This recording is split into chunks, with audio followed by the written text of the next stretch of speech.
Yeah, so that was the Airpod Max, Apple's first attempt at making over-the-ear headphones. And those headphones will cost you 550 smackaroons. Ladies and gentlemen, welcome back. This is Jideani Says.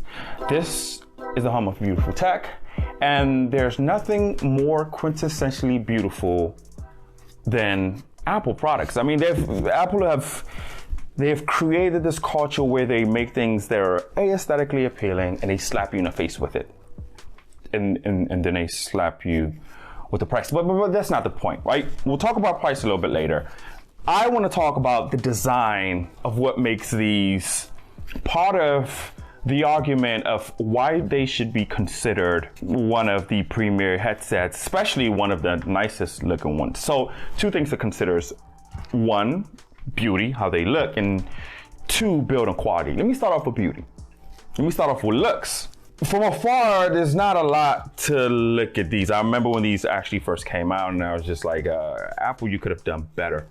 In person though, folks, in person, I gotta give it to them. I got to give it to them. So what makes these probably really nice? So let's go with the color variations, these anodized aluminum cups, the telescopic stainless steel adjustable cables, then these canopy mesh headband to kind of mitigate the pressure that these create because they do suck onto your ear, down to the memory foam ear cups. And the thing that's kind of fascinating about these is these are removable. You can take these out, and Apple will let you swap these out with ear cups from their website with ones that are color coded. So now you have more of a eclectic experience swapping these out. And it only costs you about $70. So it's about $600 now. $600 if you want to create your own customized, unique look. Like, so maybe you want to go blue and black with black earmuffs or ear cuffs, or you want to go black and yellow. You can create these so they're more specific and they're unique to you and your identity. A few manufacturers do that, but for $70. Yeah, beauty has a cost. But that's just in terms of the looks. You set it down and it has this appeal. Everything about this screams premium. To the build quality. Apple has been doing this for some time, and they've created this, this history of delivering high quality products to their customer. I gotta say it, from a look standpoint, a lot of people may not go for these, but I certainly do. Now, build quality, you can't take it away from them. Normally, you don't see manufacturers add this type of materials to their headsets. And the reason for that is you make them a little bit heavier. Last thing you want to do is you want to have headphones sitting on your ear that weigh a certain bit, because this is something that you'll be listening to for a couple of hours. And I've heard a few people say that these headphones are kind of heavy, and I don't see that. I mean, this is not heavier than any other headphones that I've used. Now, maybe it's this canopy mesh. I haven't seen any headband like this, but maybe this does a great job of kind of absorbing that weight, or maybe Apple basically balance how the materials are used. They've done a good job of where they've chosen to use these materials so that way they balance out greatly. Doesn't matter, but they feel actually pretty comfortable to me, and I wore them, maybe an hour or 2, and it felt fine to me. But these are the Airpod Max. This is Apple's first iteration at this, and from a look perspective, it's a winner for me. Now, granted, beauty is subjective. What you like, I may not like. We like different things, right? I like these, and I'm sure a lot of people will like these too. It just doesn't stop there though. Button arrangements. There's only 2 buttons on here. Simplistic beauty. Whatever term you want to call it, right? So there's a crown here, which I feel like, if you're a headphone manufacturer, I think y'all might as well go ahead and just steal this idea here, because I know that Apple has implemented this in other products of this, including the Apple Watch. But I've seen on this magnitude and this size and the way it's utilized here, you can turn your volume down with this knob. You can triple press to jump to the next track, double press to go to a previous track. What Apple should have done though, just my idea, is if you press down and hold on to this button and then turn clockwise or counterclockwise, you can rewind or fast forward your music. You like that? Or I can press down and hold this button down for about 3 seconds to turn off these headphones because you can't turn them off. Speaking of that, I'd like to talk about, as part of design, this carrying case. So these are the carrying case that Apple created to support and protect your $600 earphones. Now, granted, I'll give it to them. I mean, it has a nice, feels really nice, but the problem I have, $600. That's your investment. And Apple basically told you that these is what you needed to protect your $600 investment. Yeah, I'm not buying that. The good thing is these come with a magnet flap. So what it does is these headphones detect that they're in the case, they automatically go into low battery conservation mode. So that allows these headphones to go into this deep sleep state, which is nice. But the problem is, a lot of times when you take your headphones, you just want to set it down somewhere. You're not looking for this case to throw it in on. The other issue is it takes 2 hours for these headphones to recognize that you have put them down, you're not using them, for them to go to sleep. That brings me back to the problem that I can't turn these off. Y'all see where I'm going with this? Poor execution. I don't know what this is, Apple. But outside of that though, the things that makes this what it is and makes the price point a little bit justifiable is you're within the Apple ecosystem. It comes with, of course, the app that shows you that it's connected. It allows you to do certain things. It adjusts the volume, and that kind of segues into features. So obviously that's where maybe if you're looking at this and you're squinting sideways and you're saying, well, why else would I want to buy this outside of how good it looks and how well it's built with the features? So this button here,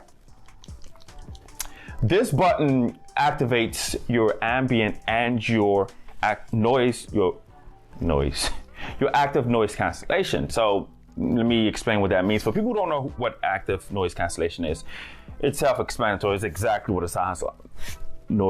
Active noise cancellation, which means it allows you to suppress outside noise from coming inside of these earphones so you can get a more insulated experience as you listen to your music. Blocks everything out, right? It's active, and active noise cancellation is expensive technology. So a lot of times manufacturers that have this feature, you see it in that price bump, and that's part of why these are $550 or $600. I'm gonna say that plus tax. Yeah, I add that tax. But that's the whole purpose of those. Now this button, once you press it again, takes you into ambient mode. Ambient mode is the complete antithesis of active noise cancellation. What that does is it basically uses microphones, the 8 microphones that are equipped on these headphones, and they serve as amplifiers. So they actually pull noise from your surroundings and they channel them through these earmuffs into your ear so you don't have to take off your headphones. And I have to say, if we were to justify price point, if we were to talk about some of the more executable features, the active noise cancellation is really good. No, I mean really good. You can legit hear everything.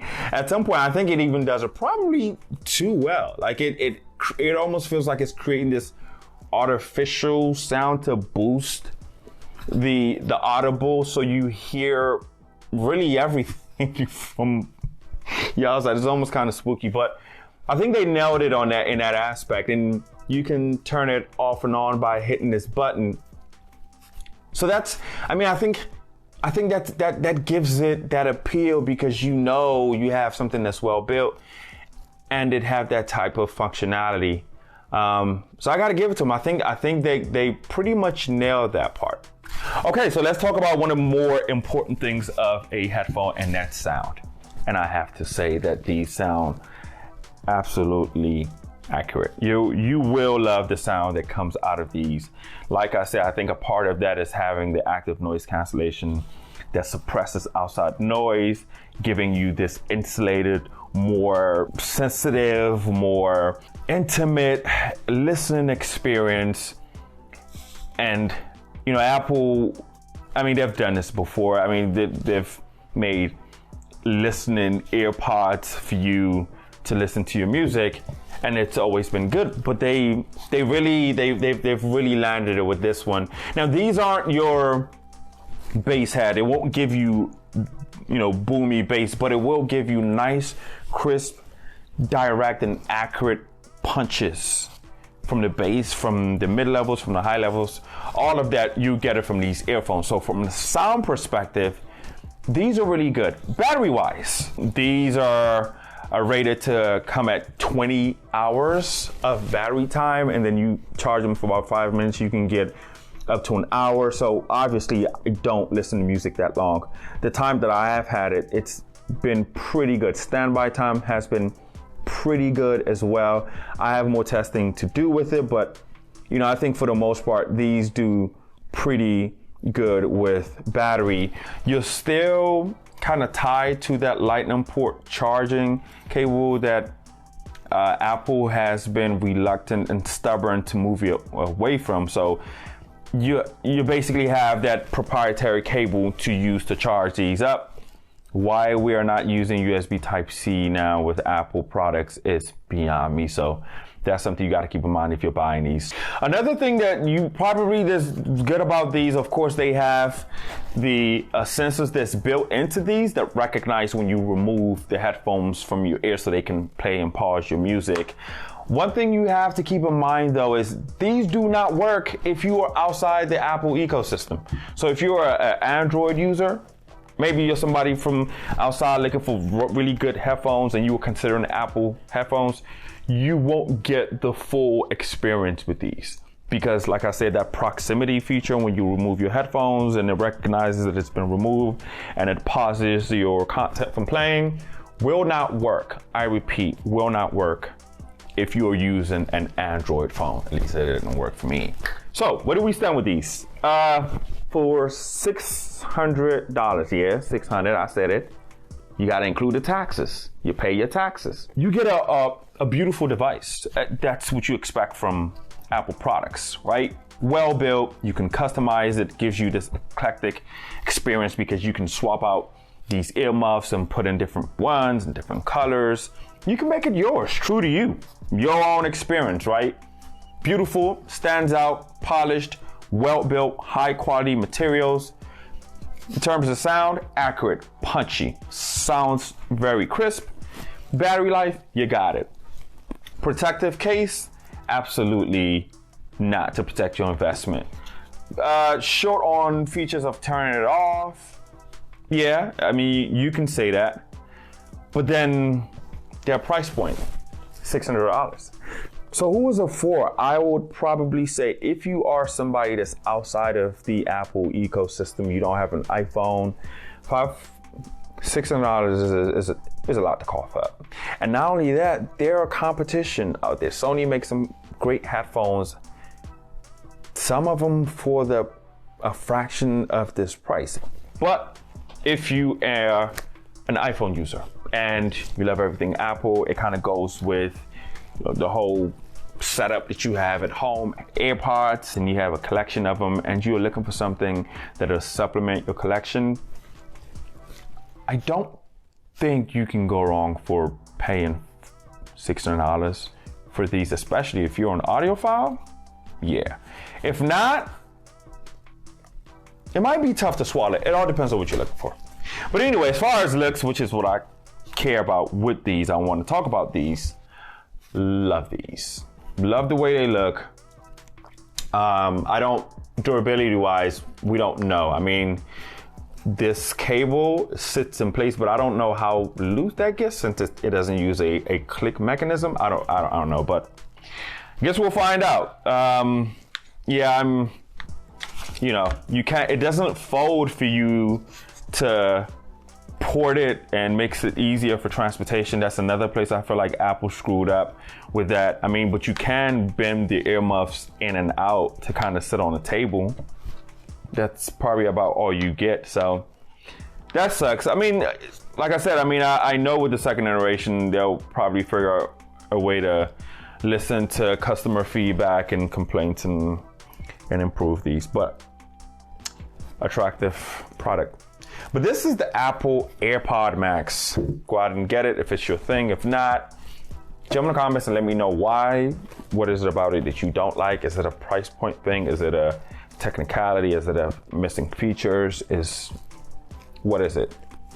Let me know. Be looking forward to your comments. But that's it for this one. See you guys on the next one.